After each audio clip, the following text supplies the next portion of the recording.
안녕하세요. 부산에 살고 있는 30대 후반 여성이에요.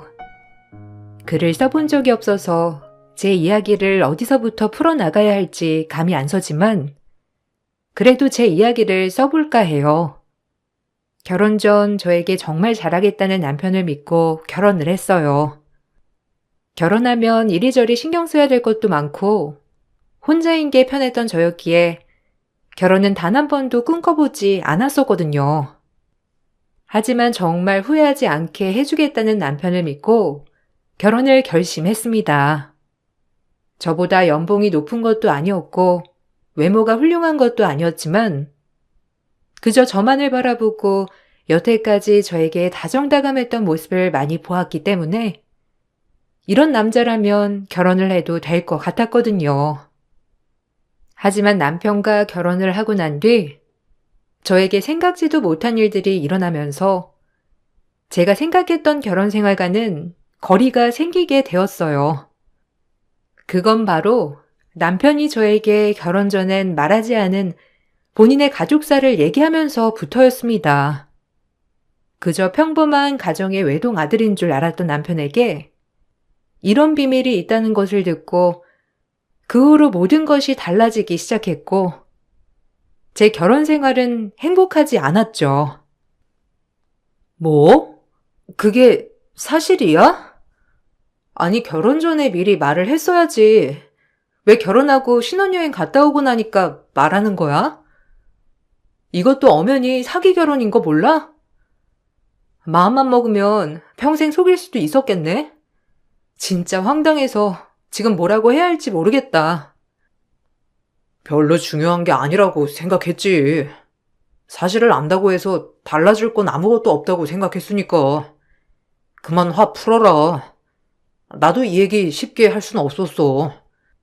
가뜩이나 결혼에 비관적인 너인데 이런 얘기까지 하면 더욱더 결혼하지 않을 것 같았거든. 그럼 더더욱 얘기했어야지. 그걸 알면서 지금 말하는 이유가 뭐야? 어떻게 이걸 그냥 넘어가? 혹시라도 결혼 생활에 있어서 고단하거나 고달픈 일이 있으면 난 못 참아. 그렇게 알아. 나한테 피해주지 않겠다고 약속해. 나 진짜 당황스러우니까. 너한테 피해가는 일 절대 없을 거야. 그냥 내 모습 중에 한 부분이라고 생각해줘. 이제 부부니까 이해해주면 안 될까?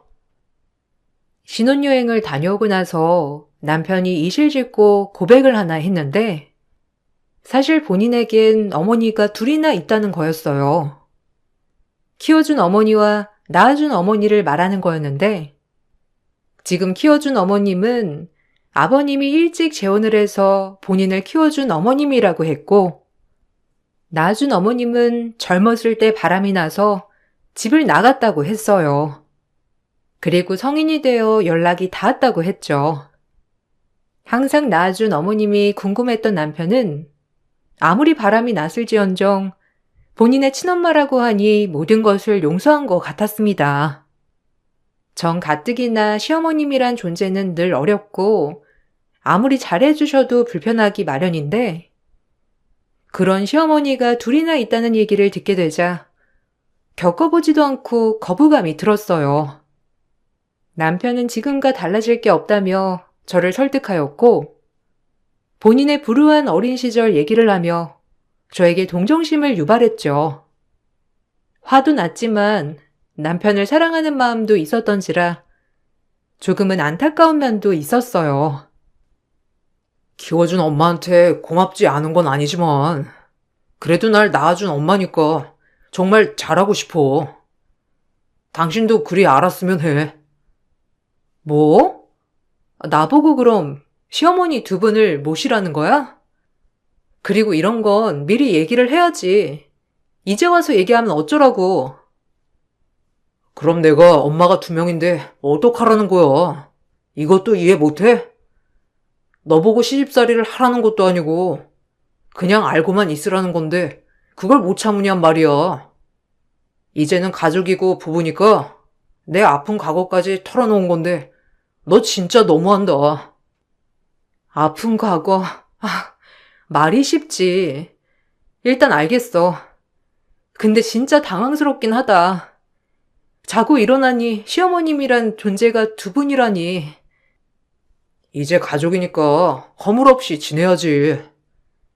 당신한테 꼭 얘기하고 싶었는데 이제 얘기하니까 정말 가족 같은걸? 오히려 남편은 이제 가족이고 부부기 때문에 본인의 아픈 가족사를 밝히는 거라고 하면서 저에게 이해해 줄 것을 요구했어요. 얘기를 들으니 제가 너무했나 싶은 생각까지 들었고, 그래 본인이 챙긴다는데 내가 뭐라고 할 게 있나 싶으면서 마음을 고쳐먹으며 전 지금의 시어머니, 즉 남편을 키워준 어머님께 더 잘하려고 마음을 먹었어요. 본인이 낳지 않았음에도 사랑으로 남편을 키워주신 분이라고 생각하니 오히려 존경심이 들 정도로 훌륭하다고 생각이 들었기 때문이에요.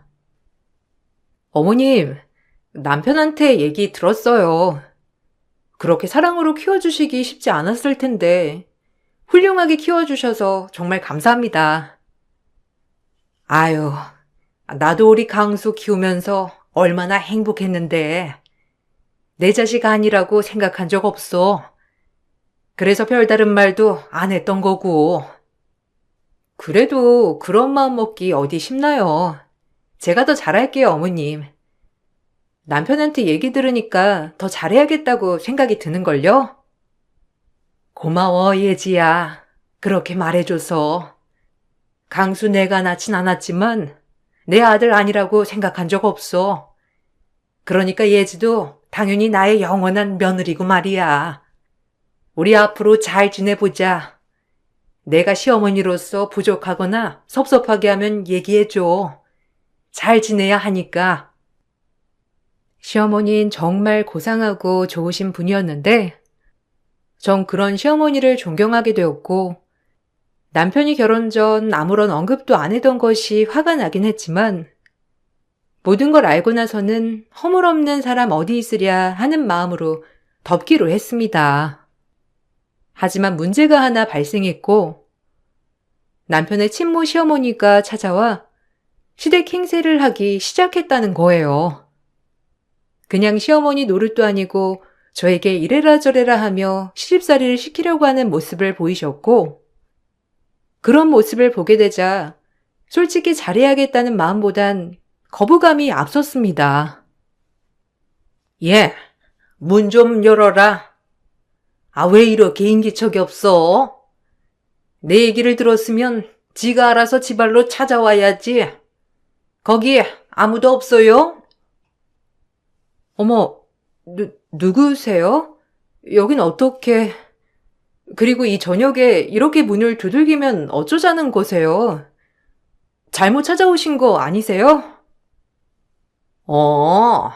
네가 강수 와이프구나. 잘 찾아왔네. 일단 들어가서 얘기하자. 혹시 내 얘긴 들었니?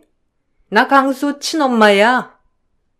뭐 우리 강수가 천천히 얘기한다고 했으니까 얘기를 안 했을 리는 없고 내가 우리 며느리 얼굴은 봐야 되지 않겠어? 뭐 네가 얘기 듣자마자 찾아왔으면 좋으련만. 그런 센스가 부족하니 내가 어렵게 발걸음했다. 아휴, 우리 강수 외모는 안 보나 보네. 아, 네, 안녕하세요. 강수 씨한테 듣긴 했는데 미처 신경 쓸 겨를이 없었어요. 죄송해요. 일단 안으로 들어오세요. 남편의 친모인 시어머니가 집을 찾아왔고 집에 들어와서 이리저리 살림살이를 뒤지기 시작했어요. 저희의 첫 만남은 그렇게 친모의 무례함으로 시작된 만남이었죠. 남편도 아직 퇴근 전이고 해서 딱히 뭐라고 말을 해야 할지 모르겠는 와중에 친모는 제가 준비한 그릇 세트며 가구며 전자제품을 보고 혀를 끌끌 차기 시작했고 저를 위아래로 훑으며 외모 지적도 서슴지 않으셨습니다. 처음 보는 분에게 이렇게 부정적인 지적을 받게 되니 솔직히 화도 나고 어른이고 뭐고 안중에 보이지도 않았어요. 아니, 이걸 혼수라고 해온 거니? 참나. 이래서 내가 신경을 안 쓸 수가 없다니까. 강수가 뭐 신경 쓰지 말라고 했는데 내가 어떻게 신경을 안 쓰니? 내가 이럴 줄 알았어. 정말 죄다 싸구려로만 해왔네. 그리고 강수한테 내 얘기를 들었으면 전화라도 하던가. 안부를 먼저 묻는 게 예의 아니야? 내가 꼭 이렇게 집에 찾아와야겠어? 난 그 강수랑 같이 사는 그 여자랑은 다르다. 나만 많이 봤다간 너 큰 코 다쳐. 내가 네 진짜 시어머니인 거 알고는 있지? 잘해야 할 사람은 나란 말이야. 아, 뭐 얘기는 들었는데 저도 당황했던지라 그럴 겨를이 없었어요. 그리고 이 집 할 때 제가 준비한 집이거든요. 청약에 당첨돼서. 혼수는 강수 씨랑 같이 준비한 건데 이 얘긴 못 들으셨나 봐요. 그리고 강수 씨 키워주신 분도 제 시어머니시긴 하죠. 뭐야? 너 아주 말이 안 통하는구나. 말이 통하면 좋겠다고 내심 생각했는데 안 되겠네. 너네가 일일이 가르쳐 줘야겠어. 네가 지금 어리석게 그 여자 보고 시어머니라고 하는데 말은 바로 해야지. 비도 안 섞인 남한테 시어머니 대접을 해준다는 게 말이 되니? 지금 네가 내 꼴을 무시해도 유분수지. 너네가 시어머니 자리가 어떤 자리인지 톡톡히 알려주마. 그리고 우리 강수가 아무래도 여자 보는 눈은 꽝인지 싶다. 외모며 키, 몸매며 뭐 하나 딱 집어서 빼어난 게 하나도 없잖아. 어머님, 그거 인신공격인 거 알고 하시는 말씀이신 거죠? 저도 당황스럽네요. 첫 만남에 다짜고짜 외모지적이며 혼수 얘기며 저 역시도 너무 당황스러워서 솔직히 뭐라고 해야 할지 까마득해요. 저보다 헐 어른이시니 제가 이리저리 따질 수도 없고요. 첫 만남에 저렇게 무례한 발언을 하는 시어머니가 어이가 없었지만 어른이라 그 뒤에는 그냥 참았어요. 그리고 남편이 퇴근을 하였고 시어머니 남편에게 저에 대한 얘기를 하며 오히려 제가 싹수가 없다는 둥 막말을 하시더라고요. 놀랍지만 이게 첫 만남이었고 시어머니는 알면 알수록 더 특이하신 분이었는데 염치라곤 눈꽃만큼도 찾아볼 수 없으신 분 말이에요. 엄마, 잘 찾아왔네. 예지랑 얘기 좀 나눴어요? 예지야, 내가 미리 말했어야 했는데 오늘 일이 너무 바빠서 말 못했다. 엄마가 집에 한번 와보고 싶다 하셔서 내가 주소 알려준 거거든. 괜찮지? 엄마니까 뭐 한 번은 와볼 수 있잖아. 너 장가 잘못 들었더라. 내가 얘랑 얘기 몇 마디 나눠보니까 싹수가 아주 노랗던데? 어떻게 이런 애를 며느리로? 하여튼 너 키워준 그 여자는 친아들 아니라고 며느리도 아무나 들였다니? 누가 진짜 시어머니인지도 모르고 저렇게 융통성 없게. 내가 기분이 나빠서 말을 할래야 할 수가 없어. 이 집도 지가 한 거라고 하면서 나보고 눈치 주는 거 있지? 어떻게 생각하니? 뭐? 엄마 말이 사실이야? 그래도 날 낳아주신 분인데 좀 잘 대해주지 그랬어.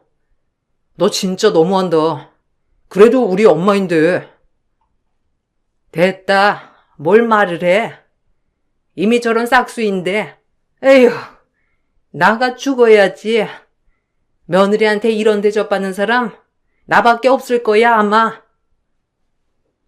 남편의 친모인 시어머니보다 남편에게 더 화가 났고 전 그 즉시 남편에게 따졌더니 남편은 아랑곳하지 않고 시어머니 앞에서 저에게 면박을 주기 시작했죠. 결혼 전 저에게 결혼을 구애하던 남편이 맞나 싶을 정도로 센 척을 해대는 꼴을 보니 원래 저런 인간이었나 싶을 정도로 화가 나면서 사람이 화가 나니 저 역시 그 자리에서 지지 않고 남편에게 따진 거였어요. 뭐라고? 당신 말 다 했어? 정신 차려. 어머님 앞이라고 아주 막 나가나 본데.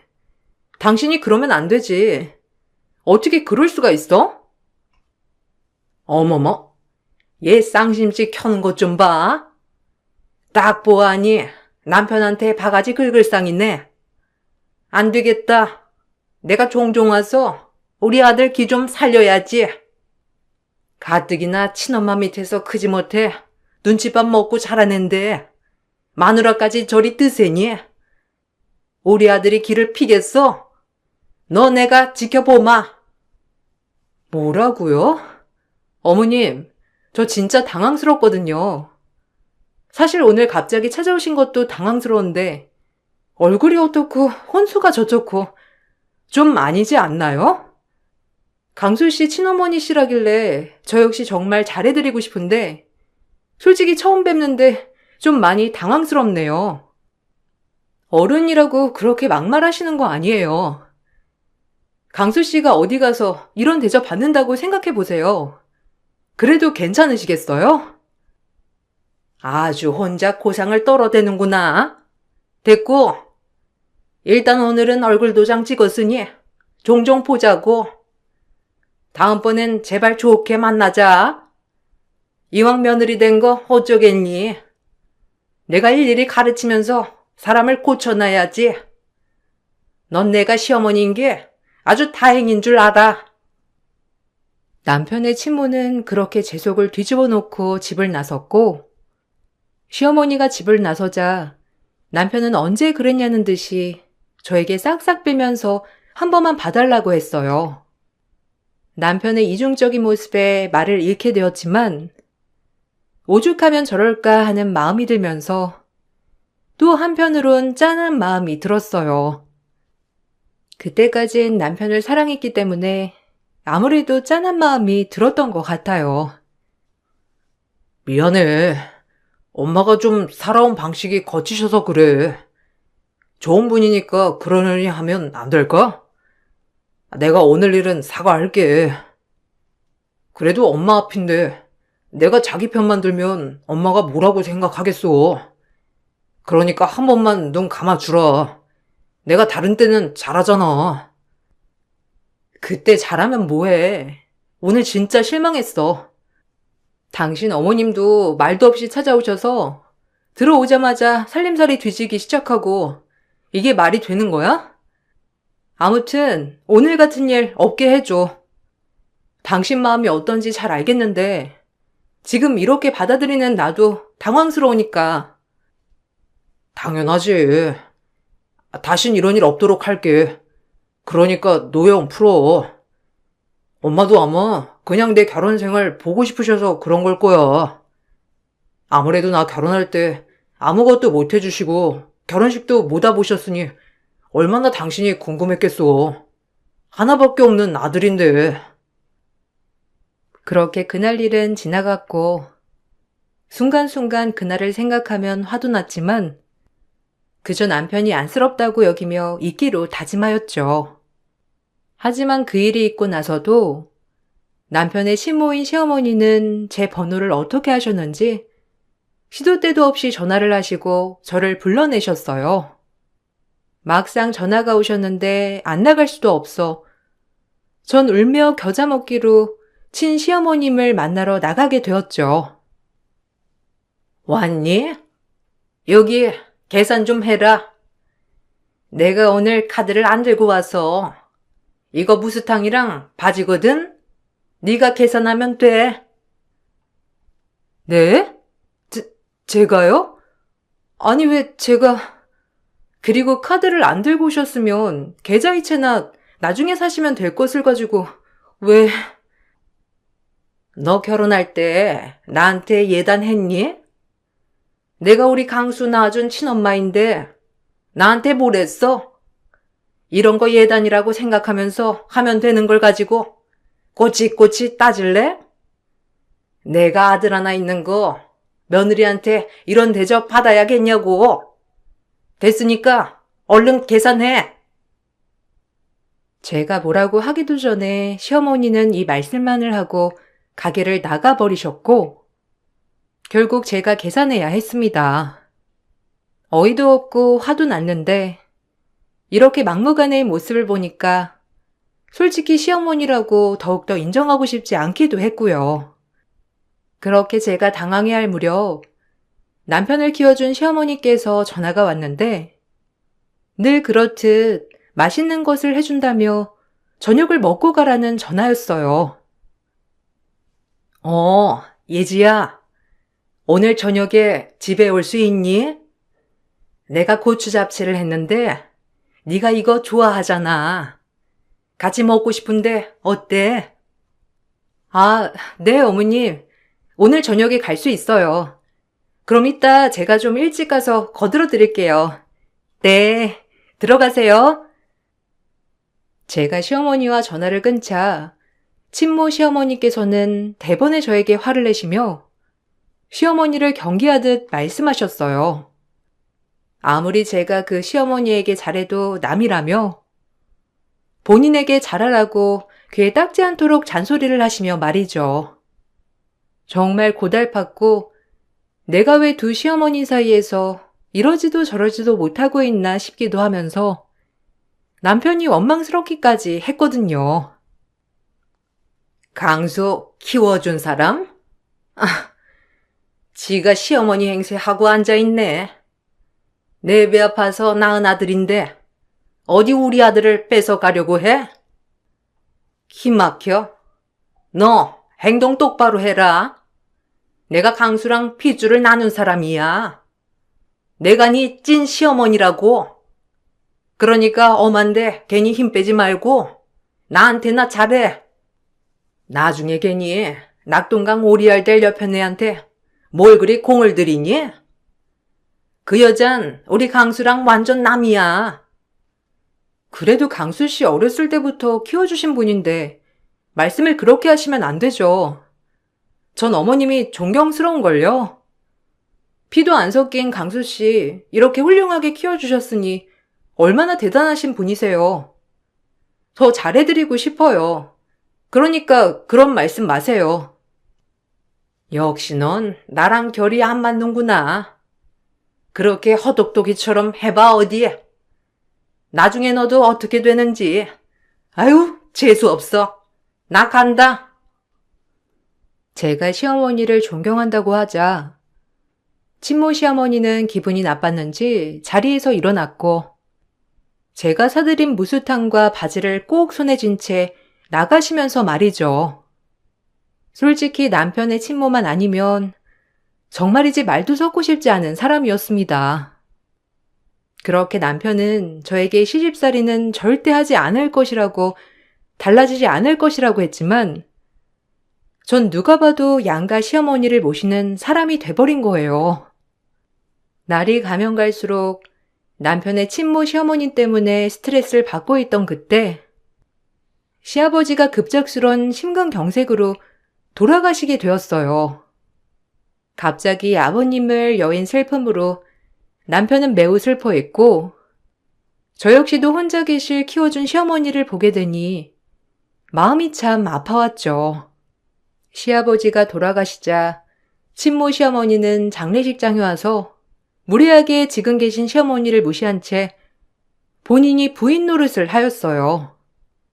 남편은 그 모습을 보고도 아무런 행동도 취하지 않았고 키워주신 시어머니만 뻘쭘하게 된 상황이 돼버린 거예요. 이건 아니다 싶어 남편에게 얘기를 했지만 남편도 은혜를 모르는지 참 가관이었고 전 충격을 받았죠. 내 남편 장례식인데 내가 와서 상주 자리는 지켜야지. 우리 아들이랑. 저 자린고비 양반이 알차게 땅이며 집이며 다 우리 아들 앞으로 해준 거면 내 거나 다름없지. 저 피도 안 섞인 여편네한테 한 푼도 가게 할 수 없다고. 내가 이 집 진짜야. 엄마도 뭐 날 낳았으니까 여기 올 자격은 되지. 돌아가신 아버지 배웅하는 것도 나쁘지 않을 것 같고 여기 계세요. 자기야, 이건 아니지 않아? 그럼 어머님은 뭐가 돼? 여기 당신 옆에 있어야 할 분이 어머님인데 평생 남편 뒷바라지하고 자기 잘 키워내신 분이 옆에 서 계셔야지. 이혼하고 한 번도 만나지도 않은 분이 상주 자리에 서 계시는 건 아닌 것 같은데. 우리 엄마 내가 괜찮다는데 왜 네가 말이 많아? 너 은근 우리 엄마 무시하는 경향이 있더라. 지금 나 그런 거 신경 쓸 겨를도 없으니까 이런 거에 따지지 좀 마. 엄마한테 못 해드렸던 거 다 해드리고 싶으니까 그냥 이해해주고 넘어가줘. 키워주신 어머님 앞에서 저렇게 말하는 꼬락서니를 보니 제가 다 얼굴이 화끈해졌어요. 그걸 아는지 모르는지 모든 조문 인사를 친모 시어머니와 남편이 받게 되었고 전 오갈 데 없는 키워준 시어머니를 챙기는 통에 장례식이 정신이 없었죠. 장례식이 끝난 후 시어머니를 집에 모셔다 드리는 길, 시어머니께서 오히려 먼저 이런 말씀을 해주시길래 마음이 안 좋았습니다. 이제 힘들게 왔다 갔다 하지 마. 아버님도 안 계시는데 뭐 나라고 너한테 완전한 시어머니도 아니고 힘드니까 나는 안 챙겨도 돼, 예지야. 너도 시어머니가 둘이니까 힘들었지? 그러니까 이젠 그냥 나 신경 쓰지 말고 그쪽 어머님 챙겨. 아니에요. 어머님은 제 시어머님이신데 제가 어떻게 어머님을 안 챙기겠어요. 그런 말씀 마시고 일단 어머님도 마음도 몸도 힘드실 텐데 집에 가셔서 푹 쉬고 계세요. 강수 씨랑 좀 정리되는 대로 다시 찾아뵐게요. 식사 꼭 챙기시고요. 아셨죠? 고마워.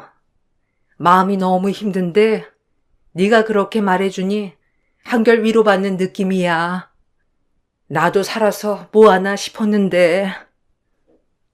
아무래도 시어머니인 남편이 장례식장에서 낳아준 어머님을 두둔하면서 상주 자리에 세운 것이 큰 충격인 듯 싶었고 그런 어머님을 위로해드리고 전 집으로 향했습니다. 집에 도착하자 현관부터 깔깔거리는 웃음소리가 새어나왔고 남편은 그새를 못 참고 또다시 낳아준 친모 시어머니를 신혼집에 모시고 온 것이었죠. 현관 앞에 서자마자 화가 났고 키워준 시어머니는 아버님이 돌아가시자마자 휑 모른 척 해버리고 두 모자가 절이 있는 통을 보니 인간 이 아이다 싶은 마음이 확 들었습니다. 지금 이게 다 뭐 하는 거야? 키워준 어머님은 나 몰라라 하고 당신 원래 이렇게 양심이 없는 인간이었어? 그래도 어릴 때부터 지극정성으로 당신 하나만 바라보고 키우신 분은 어떻게 되든지 말든지 지금 그럴 수가 있는 거야? 진짜 뻔뻔하다. 아니, 그 여자 얘기는 왜 꺼내? 내 아들이 그 여자를 부양하기라도 해야 한다는 거니? 이제 네 시아버지도 돌아가신 마당에 넌 나만 모시면 된다. 심플하지? 그 여자는 신경 쓸 것도 없다고. 그동안 잘 먹고 잘 살았으면 된 거지. 이제 와서 네 아들한테 피도 안 섞인 여자를 모시게 할 순 없잖아. 나만 모시기도 벅찬데. 아, 그리고 강수랑 얘기했는데 나 이제 여기서 살란다. 괜찮지? 엄마 갈 데도 없으시고 나도 엄마랑 살아본 세월이 없어서 그러고 싶어. 네가 이해만 해준다면 다 괜찮을 것 같은데.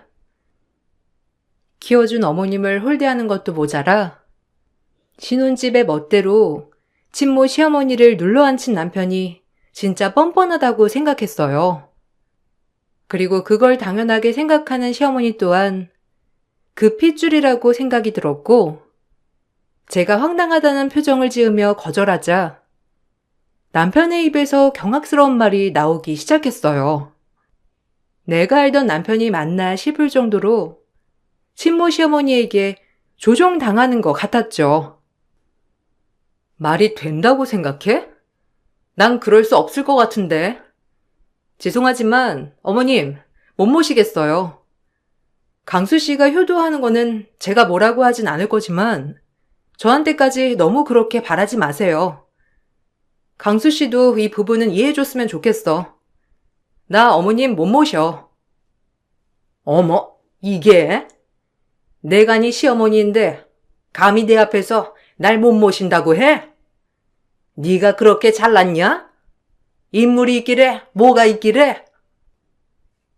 내 엄마라 내가 있으라 한 건데 네 승낙을 받아야 하냐? 내 집에서 내가 모시겠다는데 난 엄마 절대 못 내보내니까 그리 알아.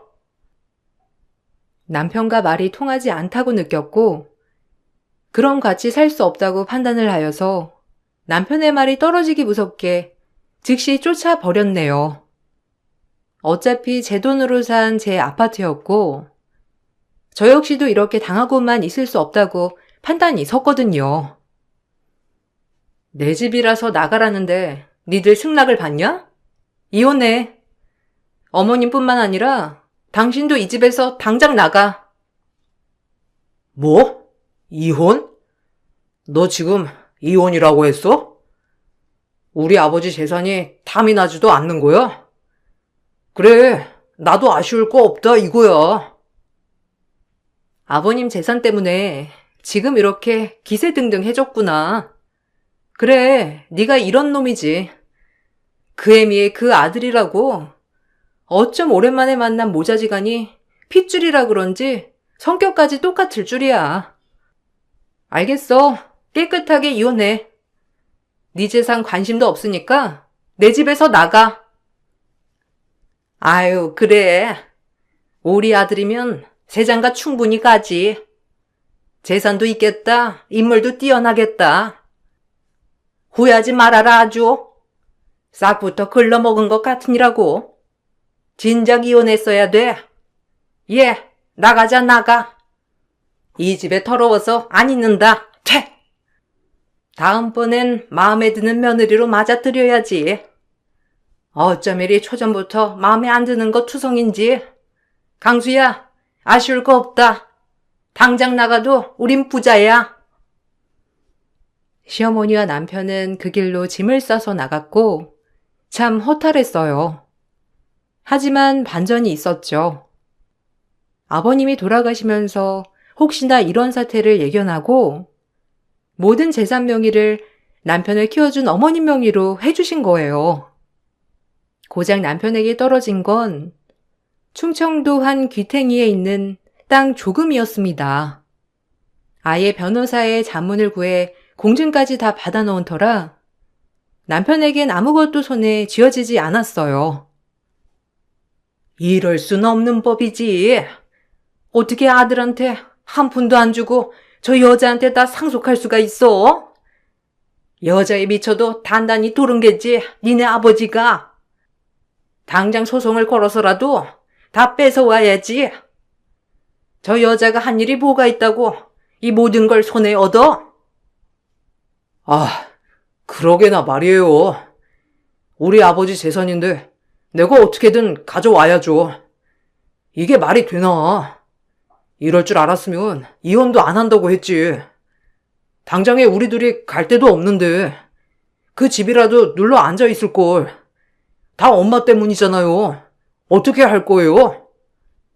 아, 엄마 일단 아빠가 상속해준 재산 저한테 조금이라도 나눠주세요. 솔직히 이건 말이 안 되잖아요. 엄만 정말 남인데. 어떻게 네가 나한테 이럴 수 있니? 장례식장에서도 그러려니 했다.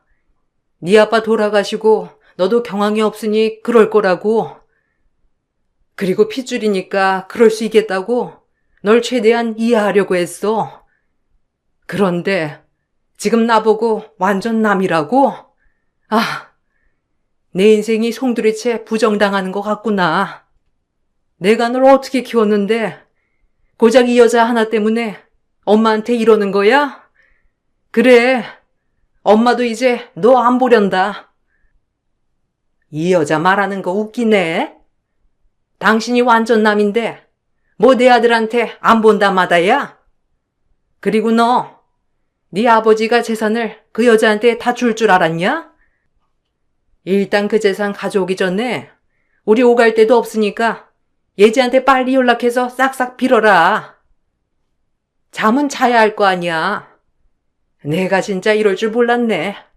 아유, 대박인 줄 알고 찾아왔더니만 순 완전 쪽박차게 생겼어.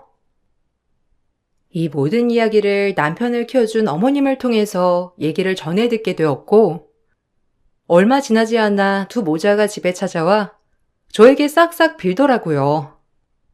이미 시어머니를 통해 전해 듣게 된 이야기라 그냥 웃음이 나왔고 고소했어요.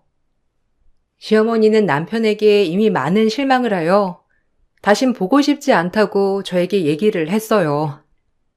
본인 인생을 다 바쳐 아들이랍시고 키워냈더니 친모를 찾아 바로 배신을 때린 남편을 어떻게 이해할 수 있을까요?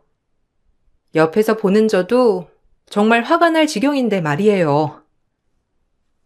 그날 내가 잘못했어. 잊어줘라. 나 역시 너무 네가 그 여자 편만 드니까 화가 나서 그랬던 거야. 그러니까 화 좀 풀어. 그래, 자기야. 우리가 어떻게 이혼을 하겠소? 일단 우리 갈 데 없으니까 여기서 좀 재워주고 엄마한테 재산 가져올 거야. 그렇게 되면 너도 팔 잡히는 거니까 당분간 우리 셋이 함께 지내면서 재산을 어떻게 가져올지 좀 생각해보자. 어? 양심 없는 인간들. 니들이 사람이냐? 당장 나가. 이 집에 다신 찾아오지 마. 어머님만 불쌍하지. 어떻게 이런 걸 아들이라고 평생 피 한 방울 안 섞였는데 키울 수가 있어? 너 같은 놈보다 어머님한테 그 재산이 가는 게 맞는 것 같다. 아버님의 성견 지명이셨던 거지. 너란 놈을 잘 알 테니까. 그리고 아줌마, 뻔뻔하게 바람나서 애고 남편이고 다 버리고 나갔으면서 이제 와서 한 푼이라도 건지려고 나타나셨나 본데 그건 아닌 것 같거든요. 사람이 양심이 있어야지. 당장 나가, 내 집에서. 뭐? 바람? 네가 뭘 안다고 찌꺼려? 네가 내 인생에 대해서 뭐라 말할 자격이라도 있는 인간이야? 모르면 말을 마라. 모르긴 뭘 몰라. 당신 엄청 뻔뻔한 인간인 거 다 알겠구먼. 그 엄마의 그 아들이지. 당장 나가요. 얼굴만 봐도 치 떨리니까. 전 뭐라거나 말거나 그 두 인간들을 쫓아냈고 이혼 소송을 걸었어요. 혼인기간이 짧았기 때문에 재산 분할은 없었지만 남편과 시어머니가 저에게 막대한 정신적 피해 보상을 일으켰다고 생각했고 결혼 전 이런 부분에 대해 일절 언급이 없었기 때문에 피해받았다는 명목으로 위자료 소송을 걸었습니다. 다행히 이 부분은 받아들여졌고 이혼과 함께 남편과 친시어머니는 저에게 위자료를 주어야 했어요. 그리고 키워준 어머니가 가져가신 재산에 대해 남편은 반환권 소송을 걸었지만 이미 아버님이 법에 대해 빠삭하셨고 이 부분에 있어 절대 바뀌지 않는다는 유언 신탁 제도까지 걸어두셨기 때문에 재산을 빼올 수는 없었습니다. 시어머님은 남편에게 너무 실망한 나머지 남편이 죄송하다고 몇 번이고 찾아왔지만 돈 때문인 걸 알아서 절대 받아주지 않았다고 했어요.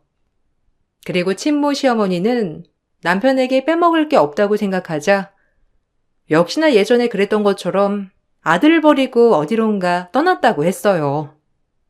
결국 남편은 어리석게도 본인을 그렇게 사랑으로 키워주신 어머님을 배신하고 어머님마저 잃게 되고 이혼까지 당하게 된 셈이죠.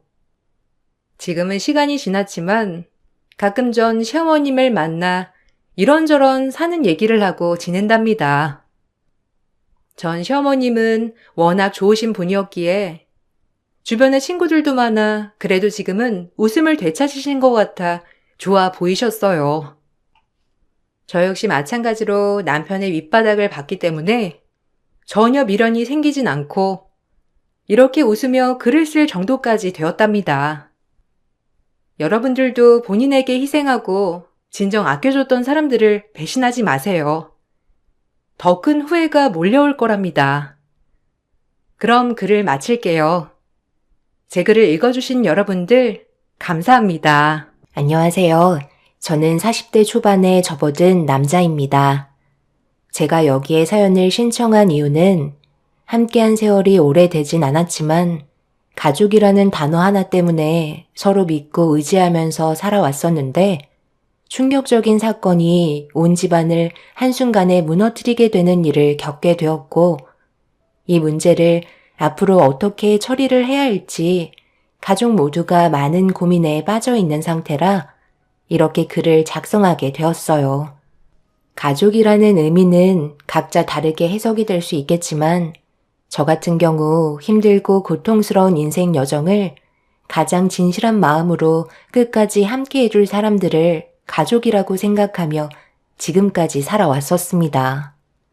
가족은 행복을 저축하는 곳이지 캐내는 곳이 아니고 얻기 위해서만 이루어진 가정은 반드시 무너지고 주기 위해 이루어진 가족은 언제나 행복하다는 말을 들은 적이 있었습니다. 그래서 아내와 결혼을 하고 새롭게 이루어진 울타리 안에서 열심히 살아가기 위해 최선을 다했었는데 모든 게 마음처럼 되지 않는 것들도 있더라고요. 아무래도 직업적으로 차이가 심하다 보니 거기에서 차별이 시작된 것 같았습니다. 하지만 크게 신경 쓰지 않고 아내와 잘 살아가기 위해 열심히 노력하고 있었지만 장모님은 저를 향한 불만을 끝도 없이 표출하셨어요. 그런 시간이 지속적으로 반복이 되다 보니 결국 아내는 참아왔던 감정을 폭발시키게 되었고 오래간만에 모인 자리에서 얼굴을 붉히게 되었네요. 엄마는 그게 그렇게 중요한 거야? 왜 형부랑 이 사람을 비교하는 건데? 누구는 택배일 하고 싶어서 이 일을 선택했겠어? 직업에 귀천 없다고 열심히 벌어먹고 살면 그만인 건데 꼭 이렇게 상처를 줘야만 엄마 속이 후련해? 내가 그동안 너를 어떻게 키웠는데 고작 택배일하는 사이를 뒀다는 게 너무 마음이 아파서 그런다. 너희 언니 봐라. 회사에서 능력 좋은 남자 만나서 지금 떵떵거리며 살고 있잖아. 엄마는 이런 모습을 원한 거지. 택배일이 밀려서 너까지 부수적으로 택배 나르는 일을 내 두 눈으로 파야만 하는 거니? 그런 일 하라고 내가 너를 낳았는 줄 알아? 이 사람이 물량이 너무 많으니까 그래서 퇴근하고 좀 도와준 것뿐인데 그게 잘못된 건 아니잖아요. 빨리 끝내고 같이 저녁 먹으면 그게 훨씬 더 좋은 거 아닌가요? 저희도 다 생각해서 열심히 살아가고 있는 거라고요. 한 번만이라도 이 사람한테 좋은 말 해주실 수 없는 거예요? 이런 식으로 계속 감정 싸움 하다가는 결국 엄마는 저랑 끝이 안 좋을 수밖에 없어요. 그러니까 애초에 시작을 잘했어야지. 내가 뭐라고 그랬어? 너도 적지 않은 나이니까 신중해야 된다고 몇 번이나 말했었는데 엄마 말 안 들었으니 당연히 욕 말고 돌아온 게 있겠니? 언니가 주변에 알고 있는 사람 소개해준다고 몇 번이나 말했었는데 만나볼 생각도 하지 않더니 결국 이런 대우를 받는 거잖아. 더군다나 정규직도 아니고 무기 계약직이라며? 그러니 엄마가 마음에 안 들어 하는 건 당연한 거야. 제보 미안해요. 우리 입장도 생각해줘야 되는 거 알죠?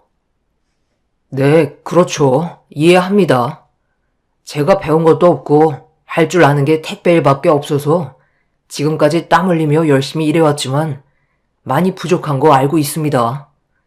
앞으로 더 노력하는 모습 보여드릴 테니 이 사람한테 상처되는 말은 자제해 주시길 부탁드릴게요. 저가 식구들은 택배일 하는 저를 마음에 들어하지 않았어요. 그래도 제가 오랫동안 해왔던 일이고 단 한 번도 부끄럽다고 생각해 본 적 없었기 때문에 시간이 지나면 좋은 면도 봐주실 거라 믿고 있었죠. 비록 식사 자리가 좋게 마무리되진 않았지만 앞으로 한두 번 얼굴 볼 사이도 아니고 저까지 서운한 감정을 표현한다면 집안 분위기는 정상적으로 회복될 수 없다는 걸 아내도 알고 있었기 때문에 더 큰 화를 키우진 않았습니다.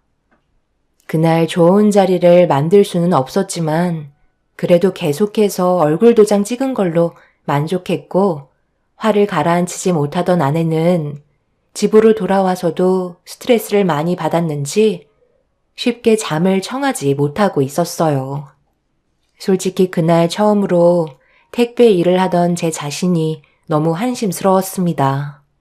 아내를 만난 건 평생 후회하지 않을 만큼 잘한 선택이었지만 저도 형님처럼 좋은 대기업 임원 위치에 있었다면 아마 대우가 달라졌겠죠. 그런 상상을 하게 되니 처음으로 직업에 대한 부끄러움을 느끼게 되었습니다. 아내는 한참 동안 침대에서 뒤척이다가 결국 저에게 고민을 털어놨어요. 내가 죽을 신용까지 해서 당신이랑 겨우 결혼했는데 그때는 나한테 2번 다시 상처 주지 않겠다며 약속하시더니 결국 하나도 지켜진 게 없었어. 그래서 나도 더 이상 엄마 얼굴 보고 싶지 않아. 어차피 당신이랑 친정에 가봤자 돌아오는 건 상처와 욕밖에 더 있어? 그동안 살면서 엄마 성격 잘 아는데 절대 그 고집 꺾을 수가 없어.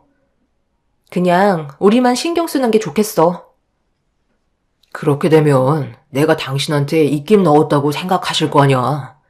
장인 장모님께서 내가 많이 부족하다고 느끼고 계시는데 그런 행동을 하면 할수록 내 이미지만 점점 나빠진다고.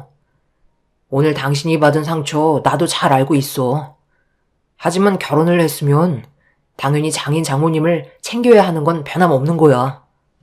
나도 법적으로 가족 구성원이 된 건데 더 큰 불화를 만드는 건 자기 무덤을 파는 건데 굳이 그렇게까지 할 필요는 없는 것 같아. 노력하면 장인 장모님께서도 인정해 주시는 날이 오겠지. 이런 게 인생 사는 맛 아니겠소? 분명 나한테도 마음에 드는 점이 있으실 거야. 그때까지 기다려보자. 당신이 긍정적으로 생각해 주는 건 좋지만 나도 언제까지 참을 수 없다는 거 알아줬으면 좋겠어. 우리가 노력하는 만큼 부모님께서도 노력을 해 주셔야 되는 건데 만약 이런 상황이 계속해서 지속된다면 그땐 우리도 더는 노력하지 않았으면 해. 저와 아내의 결혼을 허락해 주셨으니 아내는 당연히 저를 사위로 인정해 주실 거라 생각했었는데 결혼 전보다 더 안 좋게 대해 주시는 모습에 아내는 장인 장모님께 실망을 많이 한 듯 보였습니다. 그렇게 한참 동안 아내의 마음을 진정시킨 뒤 거실로 나와 맥주 한잔 하면서 앞으로 어떤 식으로 살아가야 할지 고민을 안 할 수가 없었죠. 저도 그렇고 아내도 40대 초반에 결혼을 했던 터라 아이 계획도 쉽게 결정 내릴 수가 없었고 둘만 행복하게 잘 살면 그만이지만 제 아내를 이 세상에 태어나게 해준 장인 장모님께 미움받히는 모습을 보여주고 싶지 않았어요. 그래서 어떻게 하면 사위로 인정받고 앞으로 남은 인생 아내와 함께 행복하게 살아갈 수 있을지 많은 고민을 할 수밖에 없었죠. 당연히 대기업 임원인 마사이 형님과 비교할 수는 없지만 제가 잘할 수 있는 걸로 장인 장모님께 노력하는 모습을 보여드리는 게 좋을 것 같아 모임이 있을 때마다 적극적으로 움직였고 그런 모습을 묵묵히 지켜보시던 장인 장모님은 예전과는 다른 모습을 조금씩 보여주셨습니다. 노력하는 걸 알아주시는 것만도 감사하게 생각하고 있었어요. 택배 일을 해서 그런지 몸 쓰는 일은 문제 없구만. 그거 하나는 마음에 드네. 그래서 말인데 다음 주 주말에 우리 집 마당 한번 갈아엎기로 했는데 돈 주고 사람 시키는 게 영 마음에 안 들어서 말이야. 이번에 자네가 한번 도와주겠나? 당연히 도와드려야죠. 대문 앞에 쌓여있는 시멘트를 보니까 바닥에 잔디를 다 제거하고 그 위로 대리석 얹으실 건가 봐요. 딱 보면 나는구만. 나이를 먹다 보니까 잔디 관리하는 것도 신경 쓰이더라고. 그래서 이번에 마당 바닥을 대리석으로 전부 다 바꿀 생각이거든. 자네가 이런 일도 해봤다며. 그래서 저렇게 준비해놨으니까 다음 주 주말에 새벽같이 와서 작업 좀 해주면 좋겠는데? 체력적으로 많이 힘들 테니 내가 백숙 좀 해줄 테니까 이번에 사위로서 제대로 실력 발휘 좀 해보게. 엄마는 이 사람을 그냥 머슴꾼으로만 생각하는 거야? 어떻게 매번 올 때마다 집안에 하자 있는 것들은 전부 이 사람을 시키는데 아무 말 하지 않고 가만히 있으니까 점점 더 지나치다고 생각되지 않아요? 설마 이 넓은 공간을 혼자서 처리하라는 건 아니죠?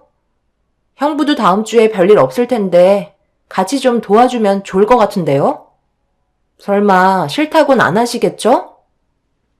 뱃만 굴리던 내가 저걸 도와서 하라고? 차라리 옆에 없는 게 도와주는 거야.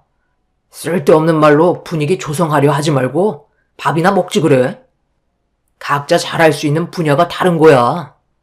나는 돈을 잘 버니까 장모님께 때마다 용돈을 두둑하게 드릴 수 있는 거고, 동서는 몸 쓰는 일을 하니까 체력적으로 할 수 있는 것들을 처리해 주는 거라고.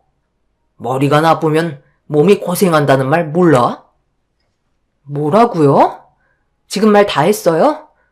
이 사람이 어딜 봐서 머리가 나쁜데요. 형부가 좀 배웠다고 상대방을 무시하는 거예요? 뭘 무시해? 있는 그대로 사실을 얘기한 것뿐인데.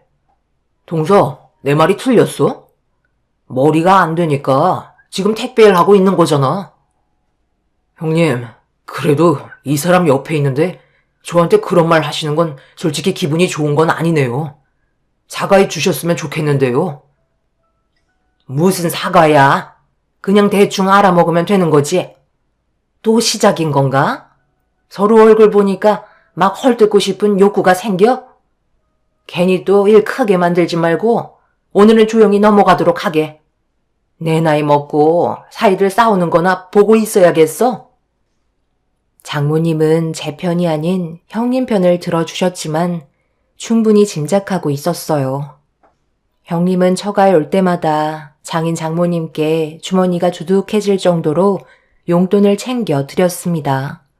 하지만 저희 가족은 아직까지 그런 여유가 있진 못했죠. 그래서 더욱더 할 말이 없어진 건 부정할 수 없는 사실이었고, 형님이 저를 무시하는 행동들이 더 큰 상처로 다가오게 되었지만, 지금까지 쌓아온 좋은 모습이 형님과 싸우다가 한순간에 무너질까봐 그냥 참고 넘어갔습니다.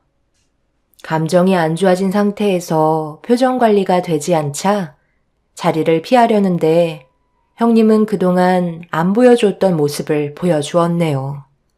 큰 목소리로 장인 장모님에게 용돈이나 드려야겠다면서 가방에서 돈 봉투를 들이며 필요한 데 사용하시라고 재력을 과시하는데 그런 행동들이 정말 유치해 보였어요. 신경 쓰지 않으려 했지만 제가 열심히 하는 모습들이 형님의 눈에는 거슬려 보였던 것 같았죠.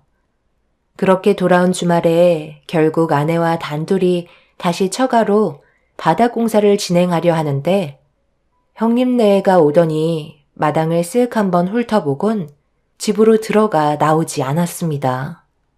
조금이라도 도와주면 많은 도움이 되었을 텐데 본인에게 시킨 일이 아니라고 생각해서 그런지 아예 신경조차 쓰지 않았어요. 전문적으로 일하시는 분들을 불러주시면 편하겠지만 장모님이 외부에서 바닥 공사를 전문으로 작업해 주시는 일꾼들 쓰는 걸 별로 좋아하지 않았어요. 그래서 어쩔 수 없이 저 혼자 모든 걸 감당해야만 했었죠. 그렇게 한참 동안 땀 흘리며 고생하고 있는데 생각보다 진행이 더디게 되자 장모님의 표정이 별로 좋아 보이지 않았어요. 잔디를 먼저 전부 다 드러내야 했기 때문에 본격적인 작업으로 들어가기에는 시간이 더 필요했어요. 아무래도 혼자서 모든 걸 감당할 수가 없어서 형님에게 도움을 요청했는데 장모님께서 강하게 거부하시더니 형님은 험한 일을 해본 적이 없으니 저 혼자 감당하길 원했어요. 장모님, 이 많은 걸 저 혼자 다 할 수가 없어요. 형님이 도와주셔도 오늘 마무리가 안 될 수도 있을 텐데 괜찮으시겠어요? 그건 안 되지. 오늘 무조건 끝내야 되네.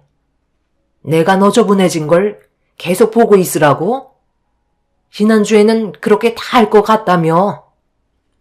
막상 해보니까 작업이 쉽지가 않을 것 같아요. 차라리 전문적으로 일해줄 수 있는 사람들의 도움을 받는 게 좋겠어요. 내가 예전에도 몇 번 일꾼들 시켜봤지만 시간만 때우면서 최대한 늦게 일 처리해주는데 얼마나 속 터졌는지 아나? 어떻게든 늦게 끝내서 일당 받아먹으려는 속셈이 눈에 훤히 보이는데 그걸 또 겪으라고?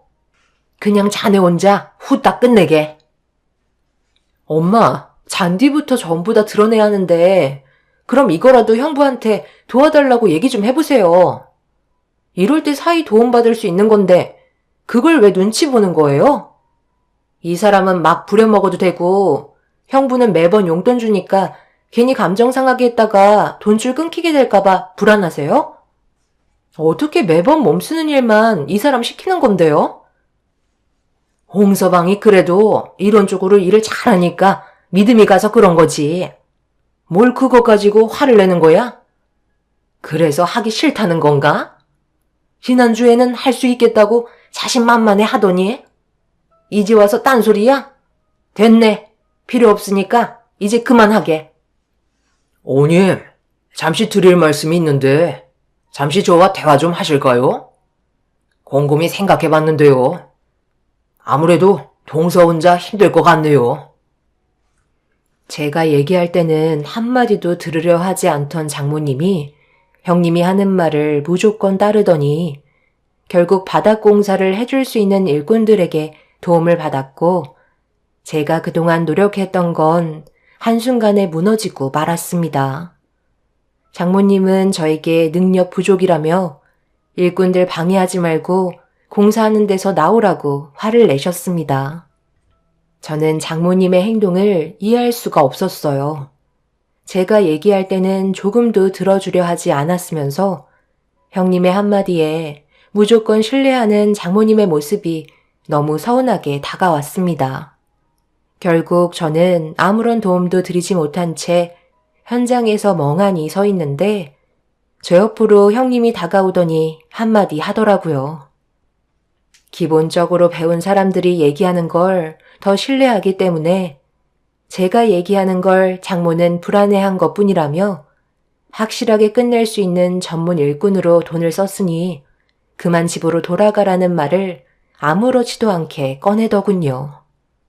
저 없이도 모든 건 돈으로 해결할 수 있다는 걸 보여주기 위해 때를 기다린 것 같아 보였죠.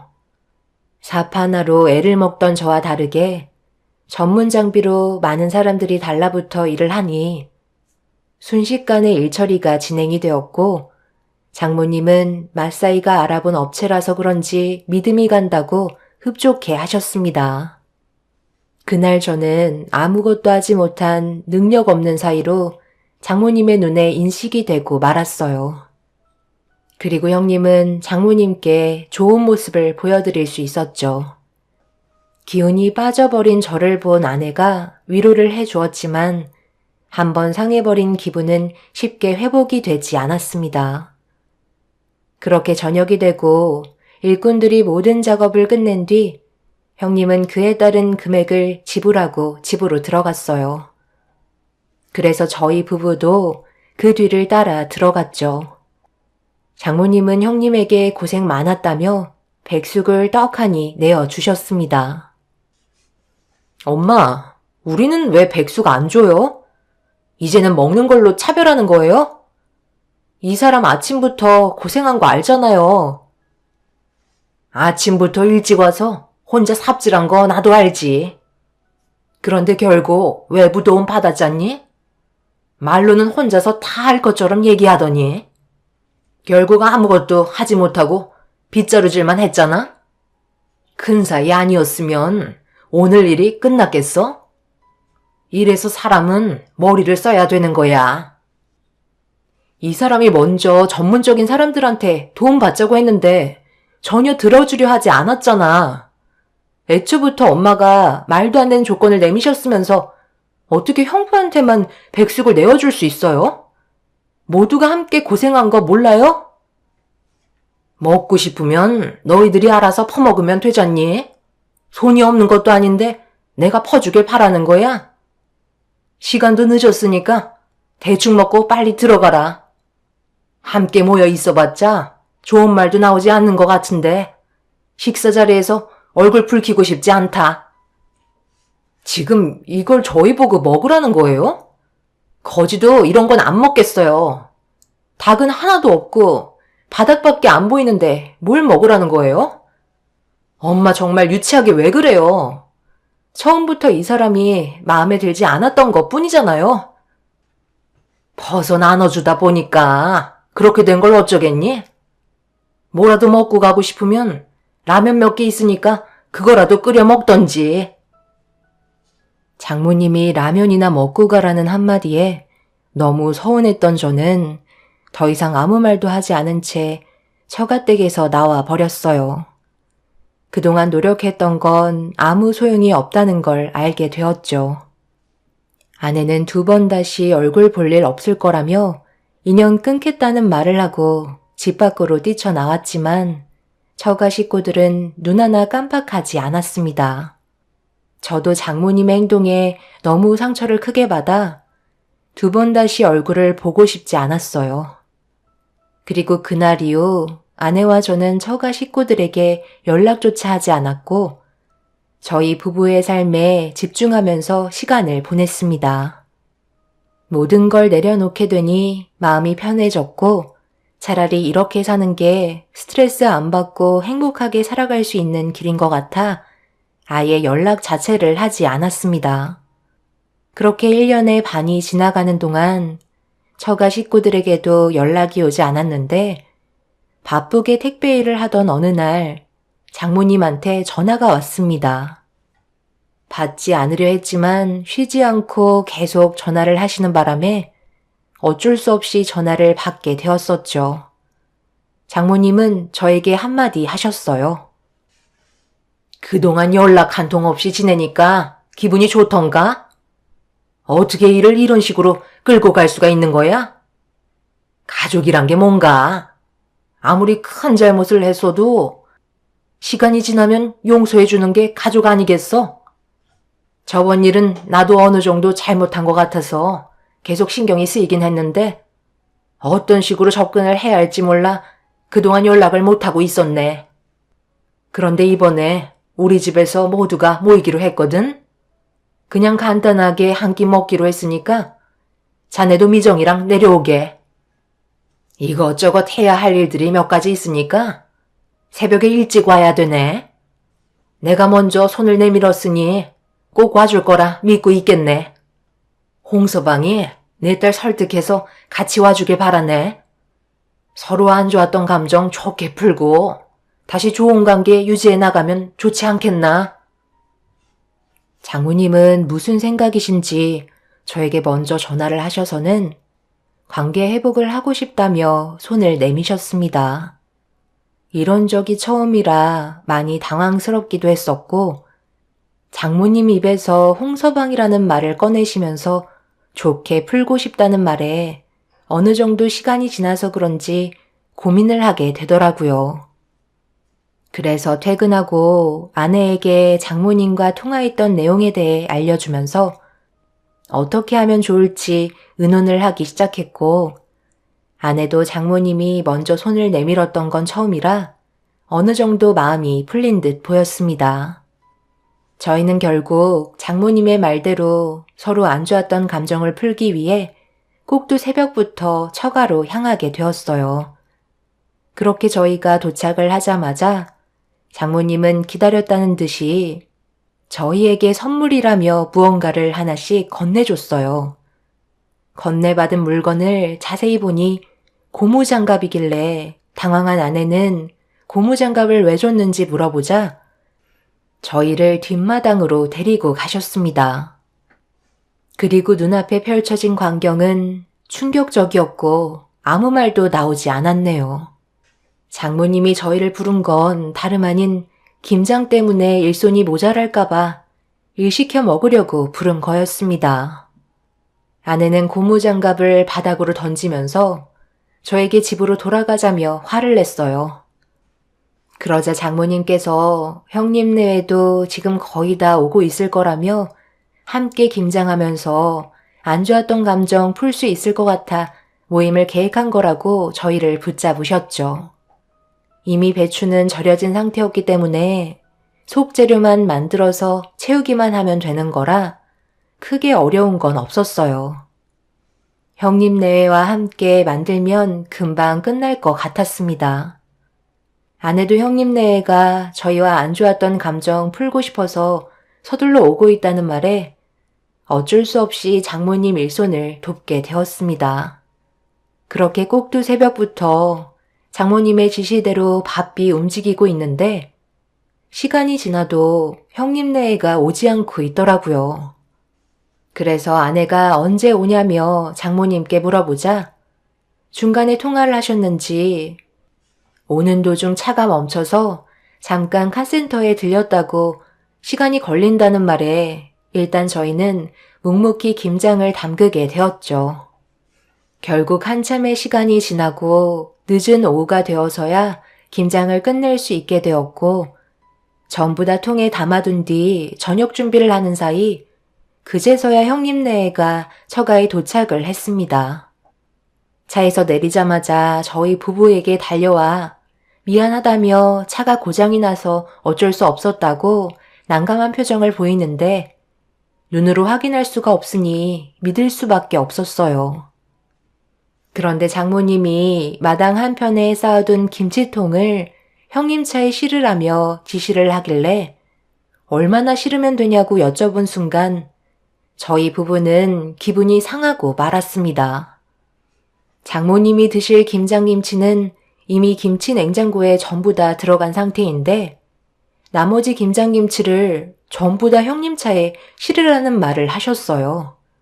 그러자 아내는 저희 건 없냐고 여쭤보니 형님 내외가 다른 사람들에게도 김치를 나눠줘야 해서 저희 부부에게는 돌아가지 않을 것 같다는 충격적인 말을 꺼내셨네요. 꼭두 새벽부터 저희를 이용해 먹기 위한 하나의 수단으로밖에 생각하지 않았고 너무 화가 난 저는 처음으로 분노하고 말았습니다. 장모님께 소리치며 화를 내려 하는데 갑자기 누군가 초인종을 누르면서 열려있는 대문으로 여러 명의 사람들이 몰려오더라고요. 가족 모두가 경계하는 눈빛으로 누구냐고 물어보니 형사분들이었고 그 순간 갑자기 형님이 도망을 치기 시작했어요. 너무 순식간에 일어난 일이라 어쩔 줄 몰라 하고 있는데 도망치고 있던 형님의 품에서 백색 봉투 하나가 떨어졌고 그걸 아내가 주워들자 장모님이 급하게 달려와 봉투를 달라고 재촉하길래 아내는 얼떨결에 봉투를 장모님께 건네드렸어요. 그런데 그걸 본 형사가 장모님 손에 넘어간 봉투를 달라며 손을 내밀었고 장모님은 갑자기 백색 봉투를 구겨서 입안에 집어넣기 시작했네요. 예상하지 못한 일들이 닥친 터라 아내와 저도 우왕좌왕하며 형사님들께 무슨 일이냐고 물어보자 충격적인 말을 들을 수 있었습니다. 형님이 다른 임원들과 회사 공금을 횡령했다는 말과 함께 장부를 찾고 있었는데 그게 장모님 댁에 보관되어 있는 것 같다며 장모님 입에 들어간 백색 봉투를 꺼내려고 형사들이 애를 먹고 있는 상황이었어요. 결국 장모님의 입에서 나온 백색 봉투를 형사가 확인한 순간 공금 횡령 장부가 확인이 되었고 장모님 댁으로 들어가 다른 장부 내역이 어디에 있는지 확인해 보기 위해 수색이 진행되었습니다.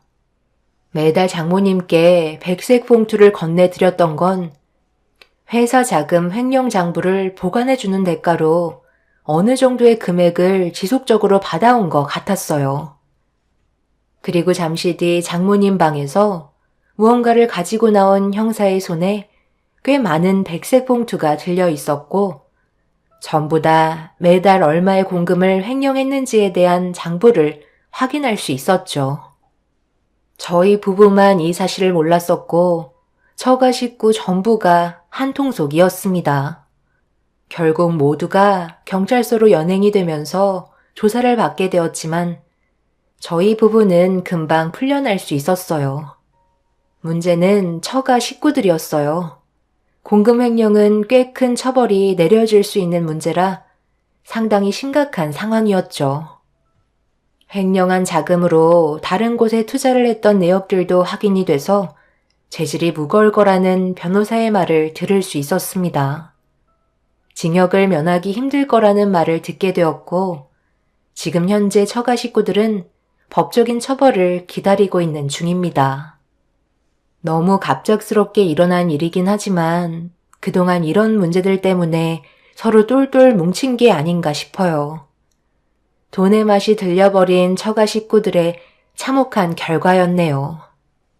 가족은 행복을 저축하는 곳이지 캐내는 곳이 아니고 얻기 위해서만 이루어진 가정은 반드시 무너진다는 말이 정말 맞는 말 같아요. 땀 흘려 노력한 결과물이 아닌 아무런 대가 없이 가진 물질들은 결국 그에 따른 대가가 뒤따르는 것 같습니다. 아내는 지금의 상황을 보고 차라리 잘 됐다며 저희 부부에게 했던 행동들에 대한 벌을 받는 거라고 하더군요. 만약 장인 장모님께서 현명하셨다면 이런 일에 휘말리지는 않으셨겠죠. 참 안타까울 뿐입니다. 앞으로 어떤 결과가 주어지든 받아들이겠지만 자신의 잘못과 행동을 뉘우쳤으면 좋겠네요. 여러분들께서도 가족의 울타리를 잘 만들어 언제나 행복한 가정을 꾸리시길 바랍니다. 감사합니다. 안녕하세요. 저는 오늘 시댁 집안에 대해 사연을 신청하고 싶어 글을 쓰게 된 40대 초반 여자입니다. 2년 전에 부모님이 한날 한시에 세상을 떠나게 되시면서 제 인생에 많은 변화가 생겼어요. 부모가 없다는 이유 하나만으로 시댁에서는 전혀 다른 태도로 저를 대하면서 많은 상처를 주었어요. 부모님이 세상 떠나기 전에도 저를 함부로 대했었지만 그래도 참고 넘어갈 수 있었어요. 그런데 제가 어떤 아픔을 가지고 있는지 뻔히 알면서 시댁 식구들은 상처난 곳을 더욱더 후벼 팠었죠. 저도 사람인지라 한번 잃게 된 이성을 붙잡을 수는 없었고 돌이킬 수 없는 결과들로 인해 시댁 집안 또한 무너져 버리게 되었습니다. 아직까지도 부모님께서 세상을 떠나셨다는 게 믿어지지가 않아 현실을 받아들이지 못하고 있는 상태입니다. 농사일을 하셨던 부모님께서 항상 바쁘게 살아오시다가 오래간만에 여유가 생기셨는지 여행을 다녀오신다는 연락을 받았었고 항상 저희 부모님께 잘했던 남편은 저 몰래 즐거운 여행 되시라고 용돈까지 넣어 드렸었죠. 그렇게 두 분은 전국 명소를 돌면서 즐거운 시간을 보내고 계셨는데 어느 날 전화가 왔어요. 부모님께서 사고가 난 현장에서 세상을 떠나셨다는 연락이었죠. 그때가 추운 겨울도 아니었는데 10중 추돌 사고가 있었어요. 부모님의 차는 앞뒤가 흔적도 없을 만큼 참담했었죠. 어떻게 된 상황인지 알아보니 고속도로 바닥에 살얼음이 얕게 깔려 있었는데 속도를 제어하지 못한 차들이 부모님 차량의 후미를 들이받았던 거고 저속 주행을 하시던 부모님께선 그대로 앞차와의 충돌을 피하지 못하게 되면서 세상을 떠나신 거였어요. 사고가 나기 몇 시간 전에도 부모님과 함께 통화까지 했었는데 갑자기 세상을 떠나셨다 하니 받아들일 준비가 되어 있지 않았던 저로서는 엄청난 충격으로 다가왔었죠.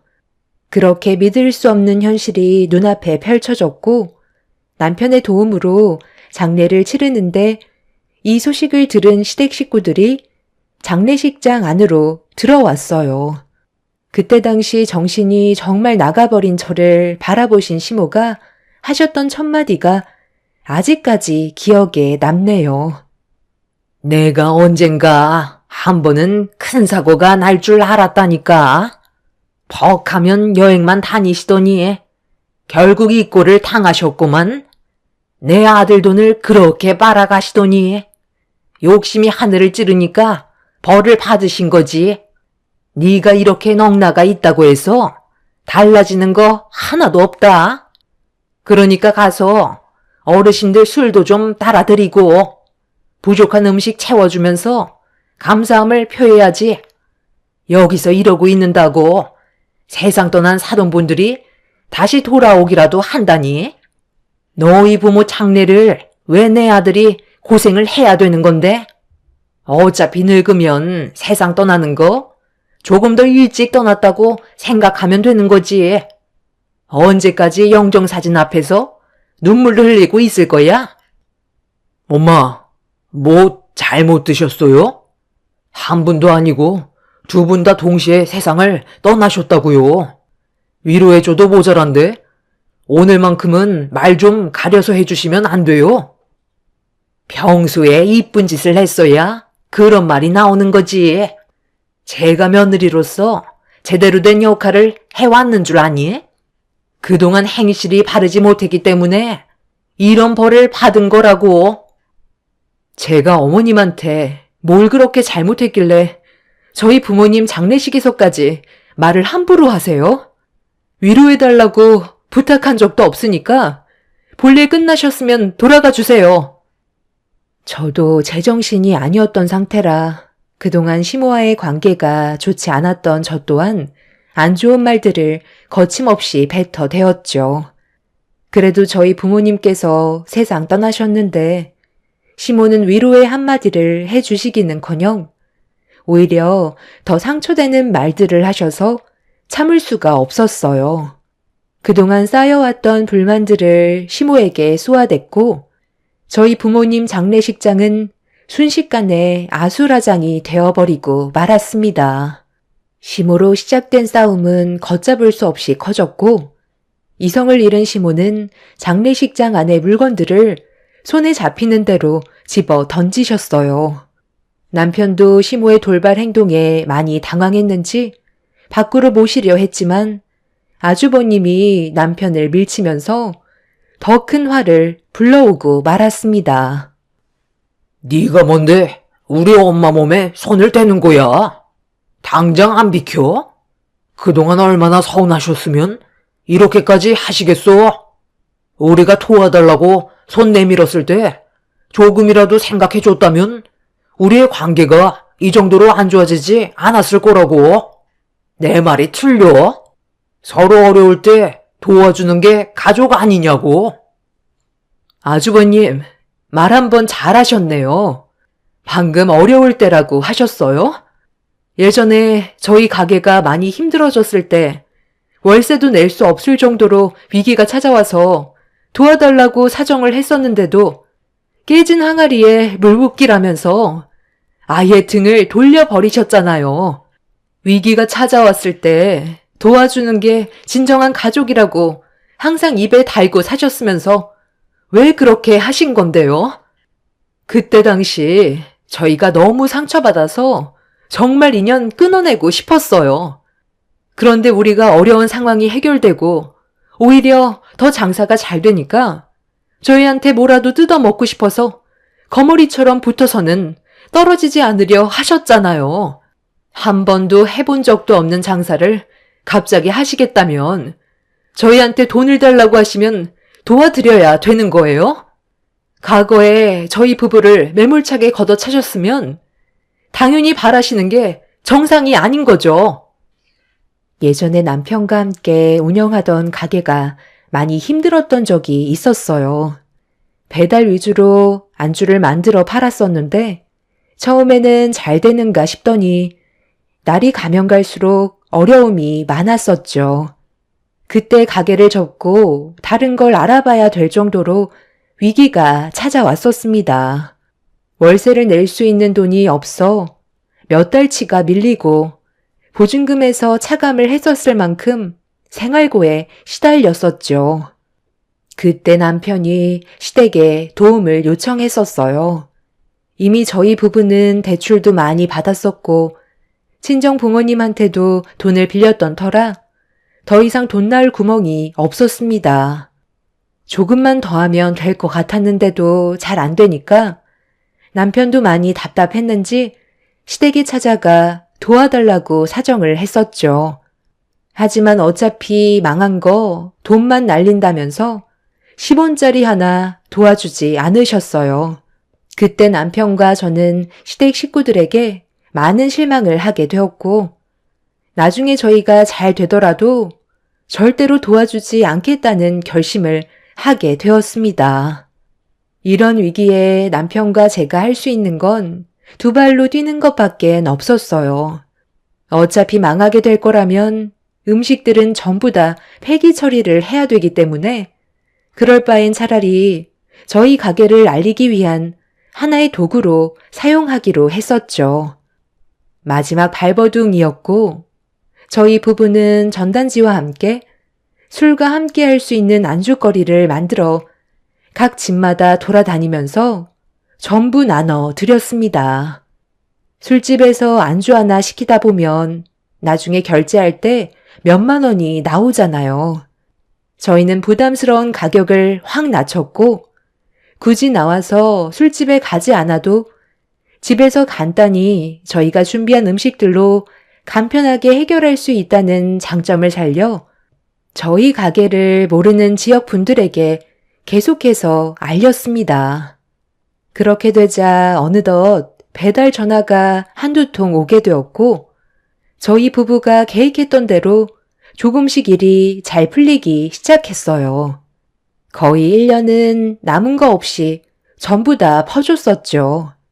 이런 노력이 결국 좋은 성과를 가져오게 되면서 처음엔 작게 시작했던 사업이 점점 더 크게 확장이 되었습니다.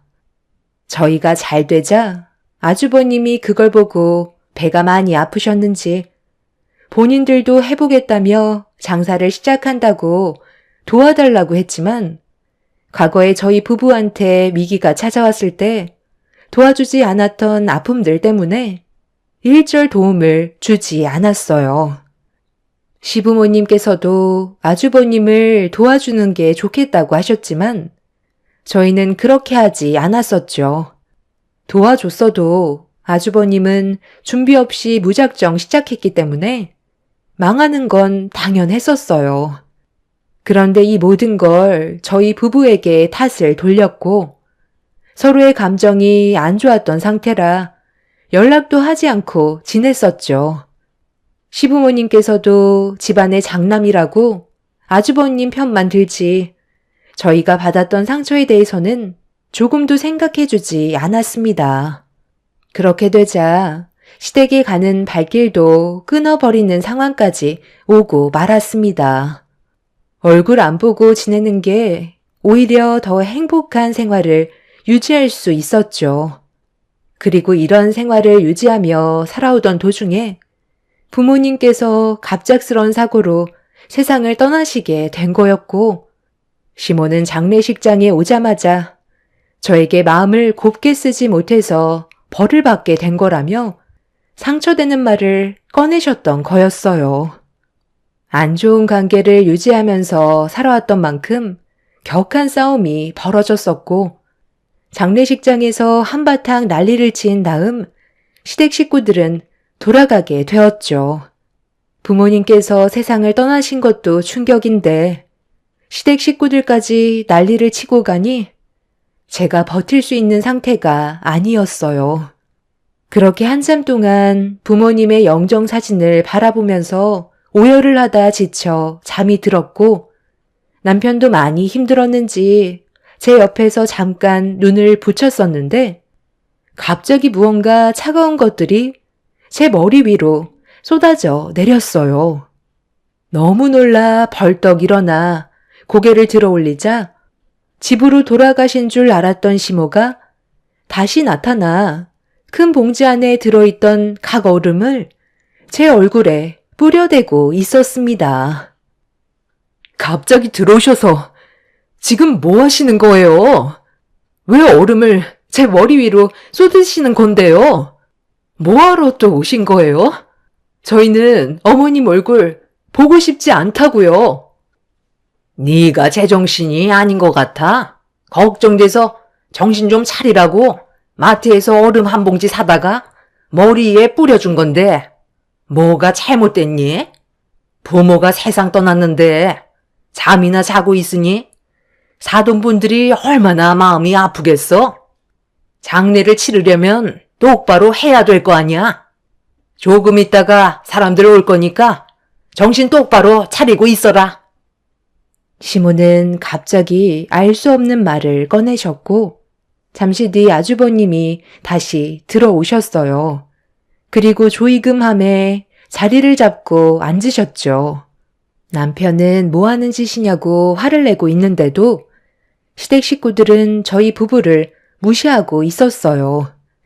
그리고 뒤이어 모르는 분들이 저희 부모님 장례식장에 들어오셨고 시모의 안내를 받아 조의를 표하시더니 식사까지 하고 계셨습니다. 시모의 지인분 되시는지 끊임없이 들어오셨고 잠시 뒤 조이금 앞에 앉아있던 아주버님이 자리에서 일어나 또다시 줄지어 들어오고 있는 분들과 인사를 주고 받으셨어요. 이번에는 아주버님 지인분들처럼 보였습니다. 그리고 형님과 시부의 지인분들까지 줄줄이 들어왔고 남편과 저는 그 모습을 멍하니 바라보고만 있었습니다. 순식간에 장례식장 안에 시댁 식구의 지인분들로 꽉 차게 되었고 한참의 시간 동안 계시다가 모두가 돌아가시자 시댁 식구들은 구석 자리에 모여 서로 웅성거리면서 대화를 나누고 있길래 남편과 함께 가까이 다가가 확인을 하는 순간 너무 어이가 없어서 입을 다물지도 못할 만큼 충격을 받았었어요. 저희 부모님 장례식장에 왜 많은 분들이 와서 조의를 표했는지 알 수 있었습니다. 옥자는 나보고 온 건데 왜 당신이 가져가는 건데? 당장 이리 내놓지 못해요? 당신 지인분들 것만 가지고 가라니까. 오래간만에 제대로 된 돈 좀 만져보네. 당신 친구인 건 알겠는데 나도 옥자 씨한테 문자 보낸 거 같은데 이거 봐봐. 나도 연락했잖아. 당신 얼굴 보고 온 건지 아니면 내가 연락해서 온 건지 그것부터 물어봐야 되는 거 아니야? 옥자 씨가 그래도 좀 살아서 그런지 꽤 많이 넣어놨네. 거기에서 10만 원만 놔주면 안 될까? 이번에 등산복 좀 좋은 걸로 하나 장만하고 싶은데 돈이 한두 푼 드는 게 아니잖아. 큰며느리는 시애비한테 용돈 챙겨줄 생각 없는 거니? 너도 지인분들이 만만찮게 온 것 같던데. 아버님, 오늘 들어온 돈은 각자 가지기로 했었잖아요. 이렇게 돈 들어오는 게 쉬운 것도 아닌데 얼마나 된다고 여기서까지 뺏으려 하시는 거예요? 매달 용돈 드리잖아요. 어머님한테 달라고 하세요. 저는 이 돈 보태서 안마의자 하나 살 거라고요. 집에서 부업하는데 온몸이 쑤신다니까요. 당신은 얼마나 들어왔어? 나는 생각보다 몇 명 오지 않아서 금액이 많지는 않네. 오래간만에 낚싯대 좀 몇 개 사려고 했는데 덕도 없겠다. 엄마, 저 돈 좀 주시면 안 돼요? 네가 나한테 돈을 줘야지. 엄마가 너한테 돈을 줄 나이니? 여태까지 뒷바라지 해준 것만도 감사하게 생각해야지. 집에 낚싯대도 많은데 뭐하러 또 사겠다는 거야? 엄마 해외여행 좀 다녀오게. 그 돈 엄마한테 줘라. 이럴 때 효도하는 거지. 언제 하려고? 맨날 말로만 그러지 말고 이번 기회에 제대로 된 효도 좀 해보라고. 다들 여기서 뭐 하세요? 갑자기 많은 분들이 오셔서 뭐 하시는 건가 싶었는데 이게 목적이었어요? 세상 떠나신 장인 장모님을 이용해서 돈을 받으려고 이런 일을 꾸민 거냐고요? 그 돈들 도로다 넣어두세요. 여기에서 먹고 마신 음식들이 얼마인 줄 아세요? 어떻게 가족이라는 사람들이 다들 이 모양인 거예요? 먹고 마시는 거 얼마나 나왔다고 그래? 그 정도는 너희 보고 온 사람들의 조의금으로 충분히 충당할 수 있잖아. 기회는 왔을 때 잡아야 되는 법이야. 돈 들어올 곳이 생겼는데 이런 좋은 기회를 놓칠 수야 있겠어? 한 사람만 세상 떠났다면 오지도 않았겠지만 너희 사돈이 두 분 다 세상을 떠났으니까 꽤 많은 사람들이 위로해 주려고 찾아온 거다. 와준 것만도 감사하게 생각해야지. 그리고 사돈 두 분 생전에 우리랑 아는 지인분들 같이 동반여행도 가고 식사도 가끔 했어서 다리 건너 아시는 분들이라 어려운 발걸음 하신 거야. 우리 여기서 이럴 게 아니라 볼일 끝났으면 이제 그만 집으로 가서 해결 보자고. 저는 시댁 식구들의 생각 없는 행동들 때문에 너무 충격을 받아 주저앉아 그 모습들을 멍하니 바라만 보고 있었고, 남편은 시댁 식구들을 밀치면서 각자 나눈 조의금을 뺏으려고 난리를 쳤어요. 하지만 시부가 남편을 밀치면서 제지를 했고, 시댁 식구들은 급하게 장례식장을 빠져나갔습니다. 저희 부모님의 장례를 이용해 돈 벌 생각을 한 그 사람들을 용서해주고 싶지 않았어요. 더 이상 인간들이 아니라고 생각했고, 부모님의 합동 장례가 끝이 나면 두 번 다시는 얼굴을 보고 싶지 않았습니다. 그렇게 저희 부모님의 장례를 힘겹게 끝을 낼 수 있게 되었고, 시댁 식구들과의 연락은 전부 차단했어요. 앞으로 어떠한 도움을 요청한다 해도 조금도 도와주지 않을 생각이었죠. 시댁 식구들 또한 저희 부부에게 더는 연락이 오지 않았고, 그렇게 2년이라는 시간이 흘러버렸습니다. 부모님이 세상 떠나신 지 2년이 넘어가는데도 실감이 나지 않더라고요. 부모님과 함께했던 동네만 지나쳐도 생각이 나서 저도 모르게 눈물이 날 정도로 시간은 더 필요했어요.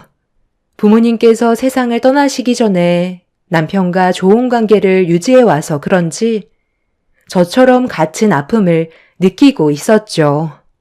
그래도 산 사람은 살아야 되기 때문에 하루하루 열심히 살았었어요. 아이들도 하루가 다르게 자랐고, 그래도 가족끼리 좋은 추억도 많이 만들려고 정말 많이 노력하면서 살아왔습니다. 아이들은 저만 바라보면서 살아오기 때문에 부모를 떠나보낸 슬픔을 가지고 계속 살아갈 수는 없었죠. 이런 삶을 유지해 오면서 사는 동안 저희는 체인점도 몇 개 오픈하게 되었고, 안정적으로 가게 운영을 할 수 있었어요. 그런데 최근에 오픈한 가게에서 연락이 왔고 황당한 말을 듣게 되었습니다. 저희와 가족이라면서 음식을 무상으로 가져가려는 손님 때문에 곤란한 상황에 처해 있다며 어떻게 해야 될지 몰라 사장님이 저에게 전화를 하셨어요. 제가 바꿔달라고 하자 수화기에서 들려온 목소리는 다름 아닌 아주버님과 형님이었습니다. 2년이 지나고 처음 듣게 된 목소리였죠. 기분이 좋지 않았지만 이제 막 오픈한 가게에 안 좋은 소문이 돌면 안 되기 때문에 침착하게 대응을 했어요.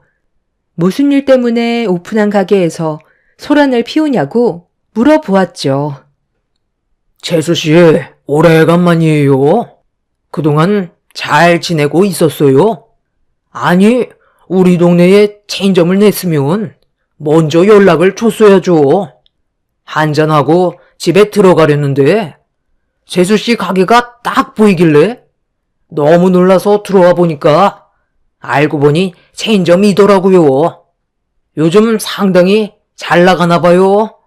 저희는 매일이 아주 죽을 맛인데 혼자서 잘 먹고 잘 살면 좋아요. 맨날 술 생각나면 여기 와서 먹어도 되는 거죠.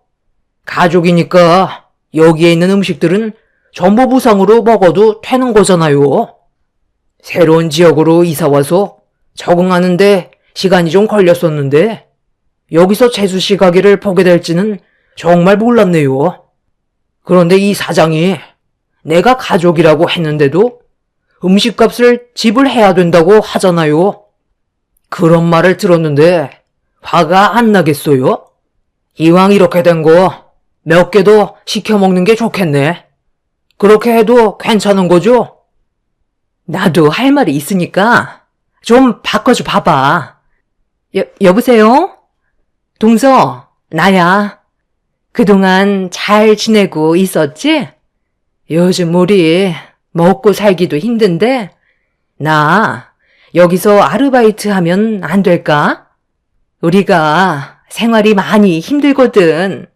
그래서 살 길이 막막한데 오래간만에 통화한 김에 우리 좀 도와줘. 언제까지 이렇게 살 순 없잖아. 하루하루가 정말 힘들다고. 일단 그런 건 나중에 다시 얘기하는 걸로 하고요. 이제 막 오픈한 가게이기 때문에 거기에서 그러지 말고 나오세요. 제가 사장님한테는 좋게 말씀드릴게요. 그래, 알았어. 동서가 원하는 대로 해줄 테니까 언제 다시 연락 줄 건데? 나 내일부터 여기 와서 일하면 되는 거야? 미리 돈부터 당겨주면 안 될까? 갑작스럽게 연락을 하게 된 형님 내외는 어이없는 말들을 늘어놓고 있었죠. 둘 다 술에 취해서 혀까지 꼬여서는 제대로 말도 못하길래 일단 대충 둘러대고 돌려 보냈습니다. 이런 상황을 남편도 듣게 되었고 저희는 다음날 새로 오픈한 가게로 출근을 했어요. 그렇게 장사 준비를 도와주고 있는데 전날에 저와 통화한 걸 잊지 않고 기억하고 있었는지 형님 내외가 가게 문을 열며 들어오고 있었습니다. 그런데 뒤이어 또다시 마주하게 된 시부모님이 들어오셨어요. 두 번 다시 마주치고 싶지 않았던 사람들과의 끈질긴 인연 때문에 너무 짜증이 몰려왔어요. 좋은 기억도 없고 그동안 며느리로 살면서 온갖 상처를 받았던 저는 그 사람들을 좋은 시선으로 바라볼 수는 없었죠. 저와 남편은 아무 말도 하지 않고 시댁 식구들을 바라보고 있는데 시모가 갑자기 양팔을 걷어붙이더니 주방으로 들어가셨어요. 사장님은 당황해서 저에게 도움을 요청했고 제가 나오시라고 했는데도 시모는 주방에서 사장님이 만들던 음식을 대신하고 있었죠. 일단 나오시라고 했잖아요. 왜 제 말을 무시하시는 거예요? 지금 한창 가게 오픈 준비해야 되는데 이러시면 방해만 된다고요. 그만 좀 나오세요. 어제 나랑 얘기했던 거 기억 안 나? 나 오늘부터 여기에서 일하기로 했잖아. 내가 힘들까봐 아버님 어머님께서 도와주신다고 하셨거든. 가게가 오픈한 지 얼마 되지 않아서 정신없고 포장 주문 손님들도 많다며. 그럼 일손이 부족할 거 아니야. 여기 직원 몇 명으로 돌아가는 건 쉽지 않잖아. 그 대신 우리 부부랑 아버님 어머님 월급까지 신경 써줘야 되는 거 알지? 이래서 가족이 있어야 되는 거야. 힘들 때 항상 옆에서 도와주잖아. 우리가 그동안 얼굴 안 본 사이에 동서가 많이 힘들었는지 살이 아주 쏙 빠졌네. 몸도 고생, 마음도 고생했으니 얼마나 힘들었겠어. 앞으로 걱정하지 말고 나한테 전부 다 얘기해. 해줄 수 있는 건 다 해줄게. 일단 테이블부터 닦아야 되겠지? 이 가게는 배달 위주라서 그런지 홀에는 테이블이 몇 개 없네. 남의 가게에 무작정 들어와서 행패 부리지 말고 그만들 나가주세요. 가족이면 이렇게 밀고 들어와서 억지를 부려도 되는 거예요? 경찰이라도 부를까요? 그럼 오늘 우리가 일하는 거 보고 결정해라. 그럼 되는 거 아니니? 아들, 너는 도대체 누구 편인 거야? 내가 남도 아니고 너를 낳아준 엄마인데 계속 매몰차게 행동할 거니? 엄마가 전부치는 건 기가 막히게 하는 거 알지? 주방은 내가 책임지고 할 테니까 너희들은 재료나 다듬고 홀 청소나 좀 해라. 한번 해보고 싶은 대로 해보세요. 사장님, 새로 고용한 직원이라고 생각하시고 제대로 굴려주세요. 그리고 채용을 할지 안 할지 그건 제가 생각해 볼게요.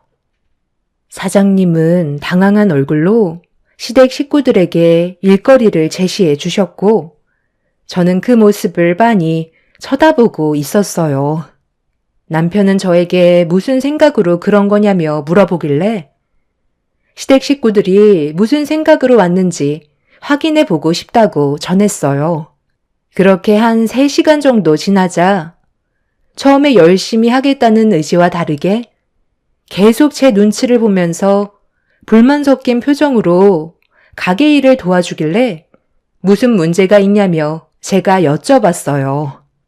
그러자 주방에 있던 시모가 언제까지 서서 전을 부쳐야 하냐고 뒤집개를 집어 던지셨습니다. 저는 흥분하지 않고 침착하게 주방으로 들어가 던진 뒤집개를 다시 주워들어 시모에게 건네드렸어요.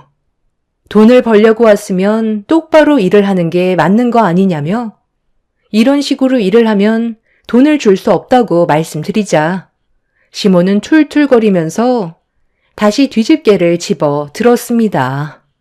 저는 시모 옆에서 묵묵히 음식 만드는 걸 지켜보고 있었는데 갑자기 다시 한번 뒤집개를 던져 버리시더니 가게가 떠나갈 정도로 화를 내면서 막말을 퍼부으셨어요. 꼴값 그만 떨고 제가닥 전이나 붙여라. 시애미가 힘들게 땀 흘리면서 이 짓을 왜 해야 되는 건데? 나는 용돈을 받으러 온 거지 일을 하러 온 게 아니란 말이다. 지금 남의 가게에 함부로 들어오셔서 뭐 하시는 거예요? 그리고 전을 누가 이렇게 형편없이 붙이라고 했어요. 정성이 하나도 안 들어갔잖아요. 저희가 여기까지 오는데 얼마나 힘들었는지 아세요? 일하시는 거 보니까 너무 형편없어서 돈은 드리지 못할 것 같아요. 어머님이 만드신 전들 전부 폐기 처분해야 되는데 저희가 적자 볼 수는 없잖아요. 그리고 이 가게 주인은 제가 아니라 이분이세요. 남의 가게에 함부로 들어오시면 그건 영업 방해죄인 거 아시죠? 가족이라고 해서 공과 사도 구분 못하시면 당연히 그에 따른 처벌은 감수하셔야죠. 일하실 생각도 없으신 것 같으니까 당장 나가주세요. 열심히 붙이신 저는 가져가셔도 돼요. 먹고 살기 힘들다고 하셨는데 이거라도 가져가셔서 밥 반찬으로 드시면 될 것 같네요. 그럼 할 말 다 끝난 것 같으니까 그만 나가주시죠. 제 말이 끝남과 동시에 시모는 갑자기 던져버리셨던 뒤집개를 들어 제 뺨을 올려 치셨어요. 너무 화가 난 저도 이 아줌씨가 미쳤나 라고 하며 시모가 들고 있던 뒤집개를 빼서 시모의 뺨을 내려쳤죠. 그리고 남편한테 당장 경찰에 영업방해죄로 신고해달라니까 시모는 그동안 많이 참았다면서 제 머리채를 잡고 흔들어 대셨습니다. 저도 질세라 시모의 머리채를 잡고 주방에서 난리를 치게 되었죠. 남자들이 저와 시모를 겨우 뜯어 말렸고 형님은 흥분해 있는 시모를 진정시키고 있었는데 시모가 분이 안 풀리셨는지 오늘 날 잡았다면서 싱크대에 있던 손잡이 달린 바가지를 들어 펄펄 끓는 튀긴 기름을 한가득 퍼올렸어요. 남편은 크게 다칠지도 모른다면서 내려놓으라고 했지만 시모는 이미 이성을 잃어버렸죠. 제가 시모를 뚫어지게 쳐다보고 있자 2번 다시 앞을 못 보게 할 줄 알라며 바가지에 담겨있던 기름을 뿌리려는 순간 미끄러운 바닥에 중심을 잡지 못한 시몬은 들어 올렸던 바가지를 하늘 높이 들어 올렸고 넘어지지 않기 위해 버티면서 한쪽 팔로 형님의 손을 잡아 끄는 순간 줄줄이 넘어지면서 주방에 있던 시댁 식구들의 얼굴에 기름이 한가득 쏟아져 버리고 말았습니다. 펄펄 끓고 있던 기름이었기 때문에 시댁 식구들의 얼굴에 닿는 순간 치익거리며 피부가 익는 소리와 함께 모두들 비명을 질렀어요. 그 사이 경찰들이 가게로 들어왔고 충격적인 광경을 보게 된 경찰은 서둘러 119에 신고를 해서 시댁 식구들을 응급실로 옮겼습니다. 저희가 어떻게 된 상황인지 알려드리기 위해 가게 내부에 있던 CCTV를 보여준 뒤 전부 다 설명을 해줬죠. 저희 잘못이 아니라는 걸 알게 된 경찰분들은 시댁 식구들이 치료가 끝나면 추가적인 조사를 진행하겠다는 말을 끝으로 돌아가게 되었고 남편과 저는 어질러진 가게를 전부 다 치웠습니다. 그리고 그날 피해를 입었던 부분에 대해서는 사장님께 사과를 드린 뒤 피해 보상금을 따로 챙겨 드렸어요. 그렇게 가게의 일을 정리한 다음 남편과 함께 늦은 시간이 되어서야 병원에 도착할 수 있었고 이미 치료가 끝났는지 병실로 옮겨졌길래 들어가 시댁 식구들의 상태를 확인하는 순간 생각보다 심각해진 상황에 저는 인상이 찌푸려지고 말았습니다. 제일 심각한 건 시모와 형님이었어요. 시모는 두 눈꺼풀에 화상을 입어 앞을 볼 수 없게 붕대를 감고 있었고 형님은 머리와 이마 쪽에 화상을 입어 머리카락도 듬성듬성 빠진 상태로 붕대가 감겨 있었습니다. 옆에는 아주버님과 시부가 누워 계셨는데 목 쪽과 몸에 화상을 입은 상황이었죠. 기막힌 광경에 남편도 그 모습을 바라만 보고 있었습니다. 모두들 괴로움의 고통 속에서 힘들어하고 있는데 옆에 계셨던 의사는 치료 기간이 상당히 오래 걸릴 것 같다며 시모와 형님은 6개월 이상 병원에 입원해야 될지도 모른다며 시모는 실명까지 가게 될 수도 있다는 충격적인 말을 꺼내셨죠. 시모는 의사의 말을 들었는지 흐느끼며 눈물을 쏟으셨습니다. 저는 그 모습들을 보면서 한마디 했어요. 그러니 마음을 곱게 쓰셔야죠. 도대체 이게 하루아침에 무슨 상황이에요? 저희가 자초한 일이 아니니 도와주지 않을 거고 치료비 또한 알아서들 해결하세요. 당신들의 욕심이 결국 화를 부른 거니 모든 걸 본인들이 감당하셔야죠. 저와 이 사람한테 그동안 어떻게 행동하셨는지 과거를 되돌아보시며 치료 기간 동안 뉘우치는 시간이 되셨으면 좋겠네요.